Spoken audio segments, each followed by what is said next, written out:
처음 사위를 만났던 날을 아직도 기억한다. 딸이 내 앞에 앉아 수줍게 손을 모으고 그 옆에 낯선 젊은 남자가 굳은 표정으로 앉아 있었다. 나는 차를 따르면서 그의 손가락, 옷차림, 말투, 작은 습관까지 전부 훑어보았다. 딸이 평생을 함께하겠다고 데려온 사람이라는데 이상하게도 첫인상부터 마음 한구석이 차갑게 식어가는 느낌이었다. 저 사람이 우리 집안에 들어와도 괜찮을까? 내 늙은 날에 저 얼굴을 보며 안심하고 눈을 감을 수 있을까? 그런 생각들이 끊임없이 올라왔다. 나는 나름대로 힘들게 살아온 세대이다. 남편과 함께 작은 가게를 하며 아이들을 키웠고 젊은 날의 꿈들은 빚과 병원비, 생활비 속에서 천천히 사라졌다. 그 속에서도 나는 한 가지는 지키고 싶었다. 우리 집은 서로 존중하는 집, 어른을 공경하고 책임을 지는 집이라는 자존심이었다. 그런데 사위가 처음 우리 집에 인사 왔을 때 그는 예에 바르게 인사했지만 어딘가 마음이 비어있는 듯한 눈을 하고 있었다. 내 말에 귀를 기울이는 척하면서도 자꾸만 핸드폰 화면으로 눈이 돌아가는 모습이 거슬렸다. 딸은 그런 내 표정을 눈치챘는지 그날 밤 늦게까지 내 방에 들어와 앉아 있었다. 나는 일부러 아무 말도 하지 않았다. 딸이 먼저 이야기를 꺼내주기를 혹은 내 마음을 조금이라도 헤아려주기를 바랐다.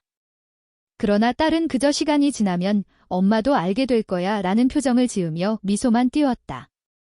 그 미소가 나를 안심시키기보다는 더 불안하게 만들었다. 엄마 말을 믿어주던 아이가 이제는 엄마 대신 한 남자를 더 믿는다는 사실이 마음을 아리게 했다. 결혼식은 정신없이 지나갔다. 양가 가족이 모여 사진을 찍고 친척들이 던지는 형식적인 축하 인사들이 교차했다. 나는 하객들 사이를 돌아다니며 웃음을 지었지만 마음 깊은 곳에서는 계속 무언가가 걸렸다. 사위가 딸의 허리를 감싸는 손길이 어색해 보이고 어른들 앞에서 지나치게 가벼운 농담을 던지는 모습이 내 눈에는 버릇없게 보였다. 사람들은 젊은 세대라 그렇다고 했지만 나는 그것을 단순한 세대 차이로만 넘기기 어려웠다. 시간이 지나며 둘은 점점 바빠졌다. 맞벌이를 한다고, 회사 일이 많다고, 딸과 사위는 명절에도 잠깐 들렀다가 후다닥 나가 버리기 일쑤였다. 처음에는 요즘 젊은 사람들 다 그렇지 하며 이해하려고 했다. 그러나 갈수록 전화는 줄어들고 엄마 잘 있어 라는 메시지가 형식적인 안부 인사처럼 느껴지기 시작했다. 특히 사위는 나와는 눈도 잘 마주치지 않았고 집에 와도 소파에 몸을 던지듯 앉아 텔레비전이나 휴대폰만 들여다보았다. 내가 차를 내어주어도 고맙다는 말 대신 무심하게 머리만 까딱하는 그의 모습이 내 마음을 조금씩 상하게 했다. 내가 사위에게 처음 크게 실망한 날은 딸이 아파서 병원에 입원했을 때였다. 나는 허겁지겁 병원으로 달려가 딸 옆을 지켰지만 사위는 회사 일이 바쁘다며 늦게야 나타났다. 물론 일이라는 게 중요하다는 건 안다. 나도 젊을 때는 손님이 있고 가게가 있으니 마음대로 움직일 수 없는 날들이 있었다. 그러나 사랑하는 사람, 특히 아내가 병원 침대에 누워있다면 아무리 바빠도 먼저 달려와야 하는 것 아닌가? 사위는 지친 얼굴로 들어오며 교통체증이 심했다고만 중얼거렸다. 그 말이 변명처럼 들려서 나는 아무 말도 하지 못한 채 딸의 이마를 쓰다듬기만 했다. 그날 밤 나는 병원 복도 끝 의자에 혼자 앉아 있었다.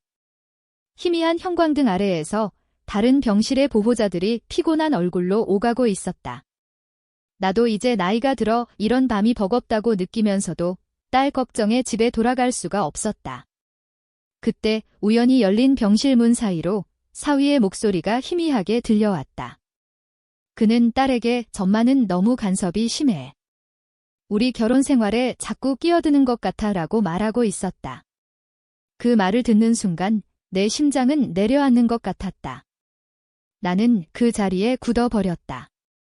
딸의 대답은 잘 들리지 않았지만 조용한 침묵이 길게 이어지는 것 같았다. 내가 그동안 딸을 위해 한다고 생각했던 말들, 걱정과 충고들이 그들의 눈에는 단지 간섭으로만 보였다는 사실이 서글펐다. 그 순간부터 나는 내 존재가 그들 사이에서 애물단지가 되어버린 듯한 기분을 떨칠 수 없었다. 무릎 위에 올려둔 손이 서서히 떨리기 시작했고 나는 마치 남의 집복도에 서 있는 낯선 사람처럼 느껴졌다.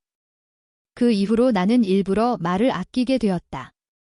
딸이 무슨 결정을 하든, 사위가 무슨 행동을 하든 눈에 거슬려도 굳이 말하지 않으려고 했다.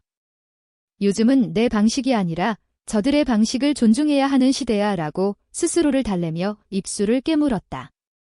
그러나 마음속 어딘가에서는 계속해서 작은 목소리가 속삭였다. 그래도 그 남자는 뭔가 믿음이 가지 않아. 딸이 힘들 때 옆에 서 있을 수 있는 사람인지 정말 확신이 안 들어 그 목소리를 억누를수록 자꾸만 더 크게 들려왔다. 갈등이 폭발한 건 손주 문제 때문이었다. 딸은 아직 아이를 가질 생각이 없다고 했고 사위는 애매한 미소만 지을 뿐이었다. 나는 오래전부터 손주의 웃음소리를 기다려왔다. 나이든 부모에게 있어 손주란 마치 늦게 찾아오는 봄 같은 존재라고 믿었기 때문이다. 그런데 어느 날 우연히 딸의 집에 들렀다가 식탁 위에 놓인 서류를 보게 되었다. 거기에는 둘이 함께 쓴 결혼 계획표가 있었고 그 안에는 아이 계획 없음지라는 글자가 선명하게 적혀 있었다. 그 세 글자가 내 가슴을 콕콕 찔렀다. 나는 그 순간 내가 이 집에서 더 이상 중요한 존재가 아닐지도 모른다는 생각을 했다. 내 꿈, 내 바람, 내가 그토록 지키고 싶어 했던 가족이라는 그림은 이미 딸과 사위의 방식으로 다시 그려지고 있었다. 내가 할 수 있는 일은 고작 그 그림을 멀리서 바라보며 속으로만 평가하는 것뿐이었다. 그런데도 그 그림 속에서 사위의 자리는 왠지 늘 흐릿하게 느껴졌다. 딸 옆에 서 있으면서도 진짜 마음을 내어준 사람인지 아니면 언제든 떠날 수 있는 사람인지 도무지 알 수가 없었다. 그날 밤 집으로 돌아와 거울을 보니 낯선 여자가 서 있는 것 같았다. 깊어진 주름, 푹 꺼진 눈밑, 그리고 입가에 맺힌 굳은 표정. 나는 그제야 인정할 수밖에 없었다. 딸과 사위의 문제가 아니라 어쩌면 나 자신이 변화를 받아들이지 못하고 있다는 사실을. 그래도 마음 한구석에서는 아직도 포기할 수 없는 자존심이 타오르고 있었다. 나는 여전히 이 집안의 어른이고 딸을 세상에 내놓은 사람이며 그 사위를 맏아들인 장본인이다. 그렇기에 아무 말 없이 물러서는 것만이 정답은 아니라는 생각이 들기 시작했다. 그러던 어느 날 예상치 못한 일이 벌어졌다. 딸에게서 다급한 전화가 온 것이다. 울먹이는 목소리로 집에 한 번만 와 달라고 오늘은 엄마가 꼭 필요하다고 말했다. 전화를 끊고 나는 떨리는 손으로 외투를 집어들었다. 버스 정류장까지 가는 길이 그 어느 때보다 길게 느껴졌다. 머릿속에는 온갖 상상과 걱정이 뒤엉켰다. 그리고 문 앞에 서서 초인종을 누르려는 순간 나는 문 안쪽에서 들려오는 사위의 낮은 목소리와 딸의 흐느끼는 숨소리를 들었다. 그 소리를 들으며 나는 마음속으로 조용히 결심했다. 오늘 나는 마침내 사위와 제대로 마주 앉아야겠다고. 그리고 그날 이후 우리 셋의 관계는 돌이킬 수 없을 만큼 달라지게 되었다. 문을 열자마자 딸의 눈가가 붉게 부어 있었다. 방 안의 공기는 눅눅하고 무거웠고 사위는 소파 가장자리에 앉아 고개를 숙이고 있었다. 나는 두 사람 사이에 흐르는 침묵을 단번에 느꼈다.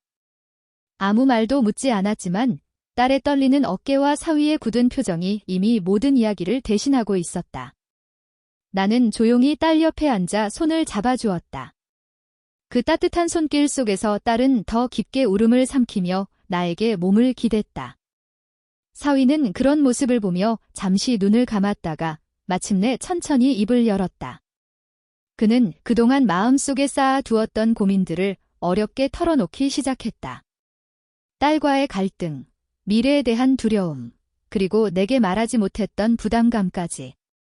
그의 목소리는 여전히 어색했지만 적어도 처음으로 솔직해지려는 사람의 떨림이 느껴졌다.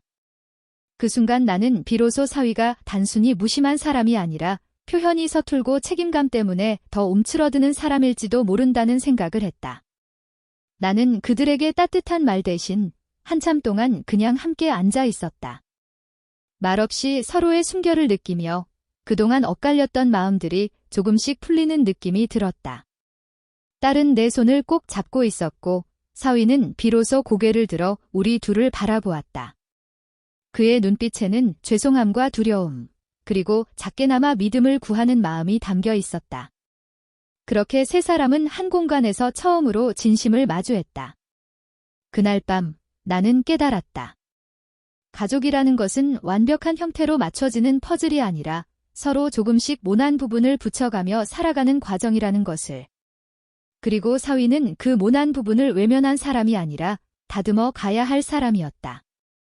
그 사실을 받아들이는 순간 내 마음속에서 조금씩 따뜻한 숨결이 돌아오기 시작했다.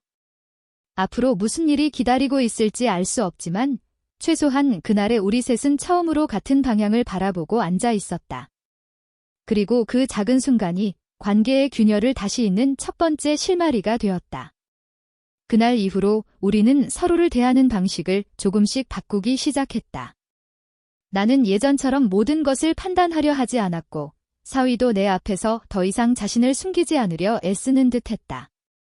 딸은 우리의 사이를 지켜보며 안도한 듯 부드러워졌고 집안 공기에는 오랜 갈등 끝에 찾아오는 잔잔한 평온이 감돌기 시작했다. 완벽하지는 않지만 각자의 자리에서 서로를 이해하려는 작은 노력들이 하루하루 쌓여갔다. 어느 날 나는 깨달았다. 세월이 흐르며 가족의 모양은 끊임없이 바뀌지만 진심은 결국 다시 사람을 이어준다는 것을. 사위 역시 여전히 서툴고 어색한 구석이 있지만 이제는 그의 마음속에서 우리를 지키려는 의지가 느껴진다. 나는 그 변화를 조용히 받아들이며 미소를 지었다. 결국 우리가 함께한 긴 시간의 끝에서 남은 것은 원망이 아니라 서로를 더 이해하게 된 따뜻한 마음뿐이었다.